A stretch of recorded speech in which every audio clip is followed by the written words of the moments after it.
Lake Eibsee behind me is often considered Germany's most beautiful alpine lake. I mean, if you listen to TripAdvisor, Instagram or Reddit. But has it really earned that reputation? Or is this just going to be one of those spots with one good look and not a whole lot else? Well, the only way to figure that out is to go for ourselves. I've been putting it off for long enough. So come with me today and let's go check it out.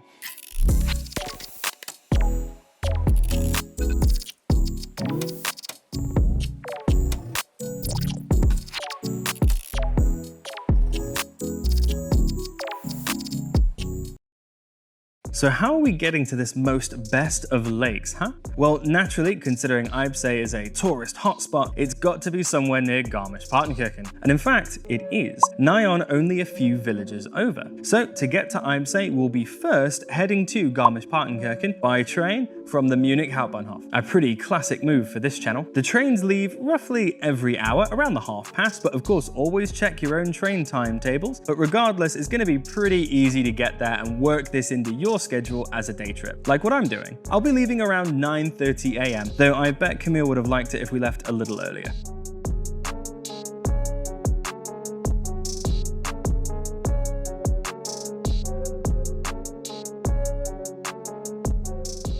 Alright, so we've officially made it to Garmisch-Partenkirchen. That's the train station that I know oh so well. But the real question now is, well, how am I going to get to Eibsee? And I haven't done a ton of planning for this one, to be honest. You know, Garmisch is where I come to be low-key. So how do people get there? Well, you could take the Zugspitzbahn, which you might have seen in one of my other videos. That's the expensive train, the cogwheel, that takes you all the way to Eibsee and beyond up to the glacier.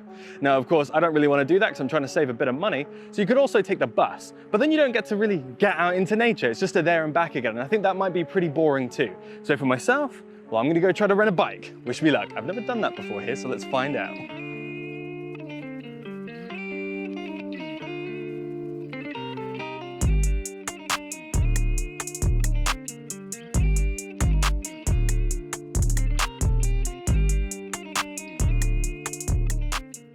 Alright, so there was no reason to be worried. Renting a bike was super easy, barely an inconvenience. The mountain bikes, well, they cost about 16 euros, but the guy told me, well, if you're not looking for a workout and you're just trying to go adventure, an e-bike is the way to go because Eibsee can get a little steep. So that's what I went for. That cost about 30 euros compared to the mountain bike 16, so obviously quite a bit more expensive, but it's the big ticket splurge for today, and hey, it should be a lot of fun.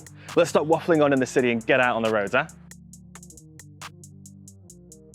Navigating the maze of paths between the small towns isn't too hard. Most of the journey is rather well signposted with clear bicycle route signs and even arrows to points of interest littered along the way. So don't worry about getting lost, but maybe worry about getting a little sidetracked. You'll also be gifted with pretty varied terrain, keeping the ride nice and interesting, as the path constantly switches between dirt trails, meadow paths, cow pastures, and of course paved streets. Overall, I'm really loving my choice of biking over the bus or the train, as you get just a much better feel for the local area. Seeing details you'd otherwise miss, though I suppose that comes at the expense of some soreness tomorrow. I haven't actually ridden a bike in years. I mean, I used to all the time. In fact, an electric bicycle was my only vehicle for a fair few years when I lived outside Washington, DC. But that was a long time ago now, and no doubt my butt has grown weak in the interim, as even though this should be a pretty chill ride, with an e-bike no less, we do still have 22 kilometers to crush and about 320 meters of elevation too. But no worries, that's all future Ben's problem, as current Ben has a trail to ride.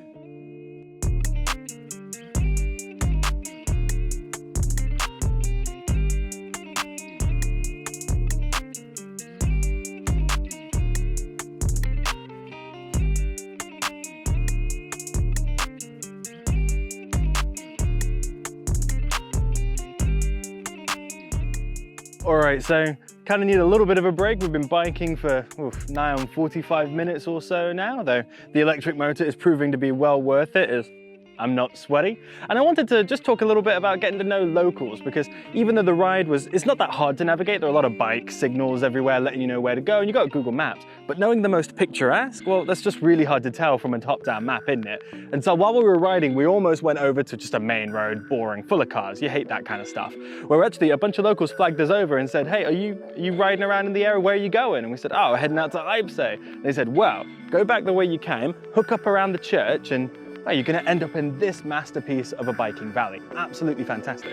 Though my favorite part, as always, the fact that I finally got to get a good view of the little cogwheel. I mean, that's awesome. I'm always in the train, never next to it. So I've never gotten a proper peek at the little gear tooth mechanism. That's really, really cool.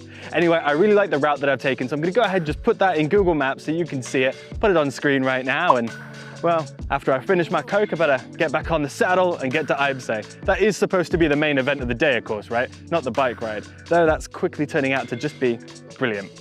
Let's go.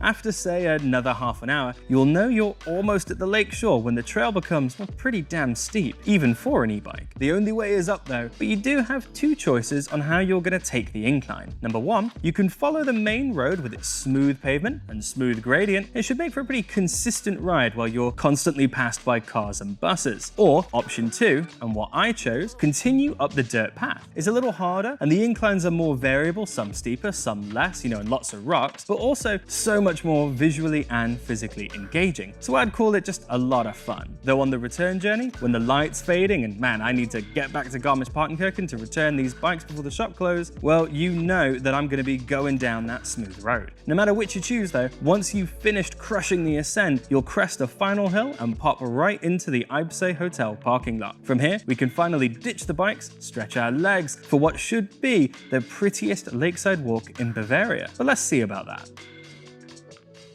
Alright, so I'm finally off the bike and we're on the trail. Though to be honest, I'm getting major flashbacks of my Camino videos because that bike ride was just like a mini Camino in the way that it was completely flat, easy and chill until right at the very end where, honestly, I'm really glad I had the motor.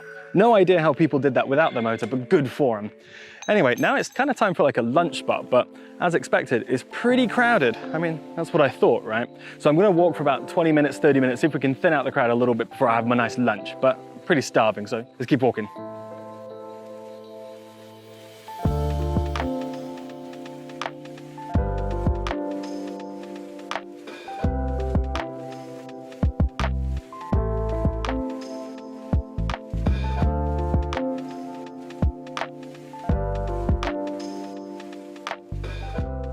Alright, so here we are on the picnic blanket by apparently the most beautiful lake.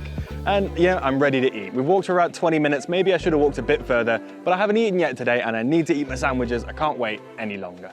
As for initial impressions, well, it is a bit touristy, but there's plenty of lake left to impress me, plenty of light left to enjoy it, so I'm not feeling too down on it.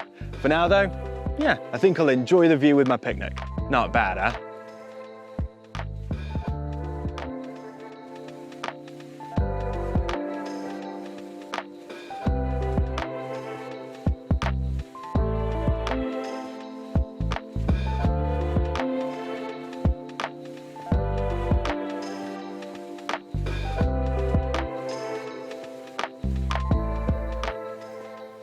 Throughout this video, I might have come off a little skeptical, perhaps even a little sour, which is in truth because the start of this walk fails miserably to live up to the hype. You see, the hotel parking lot where we ditched the bikes, well, it sits right on the east bank of the lake, and it sort of shunts you and all the other tourists down clockwise towards the southern shore. And this is the area that I found to be rather crowded and where I ended up eating my lunch. It's not a bad spot, no, don't get me wrong, but if we're being honest, compared to all the hype, it's definitely a letdown. The southern shore is simply too busy, and the views, though no doubt beautiful, are in no way Germany's best. All in all, this led me to believe that Eibsee was fully overhyped and not particularly worth it. However, as you round the halfway point and start walking back towards the hotel along the northern shore, wow, now we're talking. This part of the lake is full of character. Absolutely stunning bays set upon that crystal clear and hyper-reflective water. And what is it reflecting back at you? Germany's highest peaks. It's absolutely astounding. It's something else. It takes the mediocrity of the southern shore and tosses it right out the window for something truly special. Let's just say it turned my mind and my mood around completely.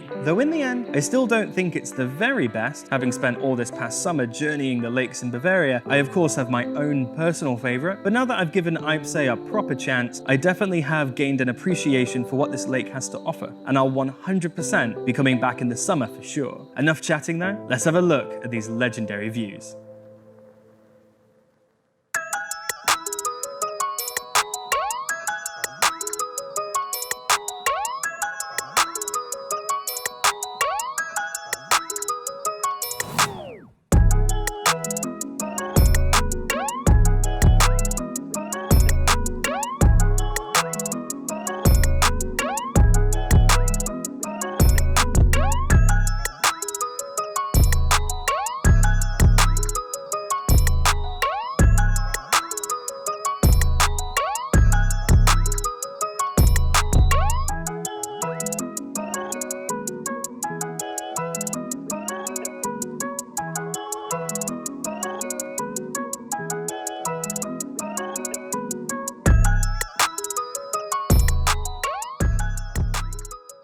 So, with the hotel right behind me, that's kind of the end of all the new content for the video.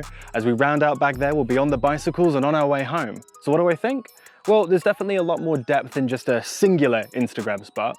There are at least 12. But overall it can feel, especially in the fall, a bit mediated. You know, I want to go in the water, it's so clear and beautiful, but I just can't. The benefit of it though is that, I mean, look at these reflections. They're absolutely eye-watering. And the amount of people with all of their photography gear out there with the tripods getting excellent pictures is awesome. And so I bet everyone is pretty happy with their Instagram pics as well. I know I am. For now though, that's pretty much it. I'll compare it to all the other lakes and go in a bit more in depth when we get home for the conclusion. But for now, I mean, I've only got about an hour and a half to drop off those bikes and the sun is fading, so I better get going. Hey everybody, and welcome back to our apartment in Munich, ready to talk about Eibsee. And as promised, we're going to kind of compare it to the other lakes that we've been to this year.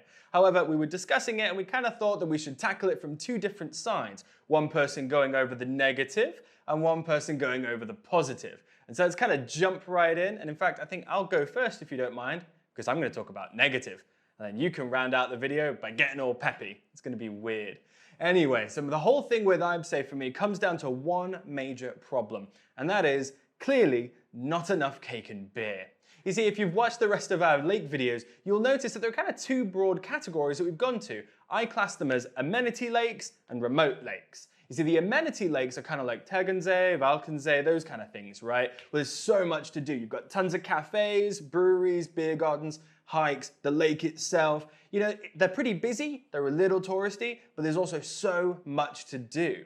And then you've got the remote lakes. Those are all about the nature, right? Getting out there, being solitary or with friends, and then getting out and just getting those amazing vistas. And Eibsee to me kind of feels like the worst of both worlds. It's incredibly busy, like an amenity lake, but there's only the hotel and the small walk to do. So you've got kind of all the downsides of the remote and all the downsides of the amenity. Not to say it isn't beautiful, but I mean, I guess maybe I'm just being salty that I didn't get enough cake and beer. Anyway, why don't you go ahead and hit us with the positive? What's all the good stuff about this lake? Yeah, so a little bit of backstory is required to talk about why I feel so positively about it. So we've been living here for 2 years now, and we've known about Eibsee the whole time because, like, anytime you type into Google, like, best day trips, you know, outside of Munich or best lakes in Bavaria, this one always comes up. But because it comes up so frequently and so much, and I've heard so much about it, there's a lot of, like, clickbait around it and etc. I kind of assumed this would be on the same level as, like, Neuschwanstein or the Zugspitze, which are nice, but they're very touristy, and that's just really not the type of thing we like to do. We like to hike, get out into the nature, and really experience the culture. Or have a lot of cake and beer. and these like very touristy activities, they usually involve you being kind of schlepped to a place, you take your Instagram photo and you leave. I'm really not into that. So I kind of assumed all of these years that Eibsee was going to be that kind of situation. So we finally got around to doing it, and I actually really loved it. And I think a lot of the reason is because there's a lot of physical activity involved. I'm really glad that I listened to your advice and we rented e-bikes. My idea. In Garmisch-Partenkirchen and rode from there to Eibsee. It takes about an hour and a half, 2 hours. It's tons of fun. Yeah, I think it's a really good way to experience sort of how people live between the tourist destinations and the bigger towns out in Bavaria. So you get to see like all the cows that live out there, the little villages, and what people do out there. And then once you get to the lake, you know, there's an hour and a half, 2 hour walk around the lake, which is pretty accessible. You know, people who aren't really into hiking could easily still do something like that. And the whole time you get to see the beautiful mountains and them reflecting in the lake, which is actually really beautiful. I was really rolling my eyes expecting it to not be beautiful because everywhere online says this is the most beautiful lake in Bavaria, but it really is quite beautiful. It's probably in my top 3. It's the North Bank. The North Bank, I'll agree with you. I can do that. And there are a lot of really good places if you are really wanting to get a good picture for Instagram. It's very accessible. I find a lot of different lakes that we've been to, maybe there's 1 or 2 places to get a good picture, but I'm not the best at framing or lighting or angles and stuff like that, and I find it difficult. But at this lake, there's so many different places. So I feel like you can really get a lot of exercise in and, you know, still do something very accessible. Right. I'm keeping it low key. Yeah. Right.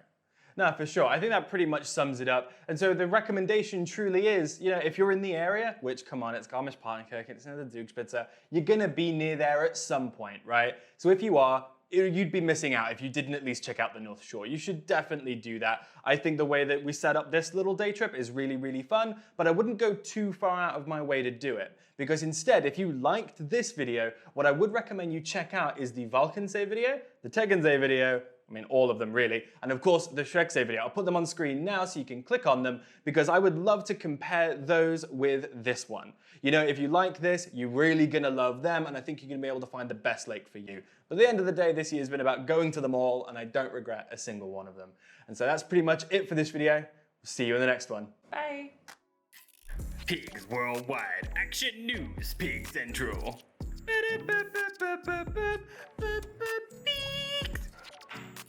Oh, bye pigs.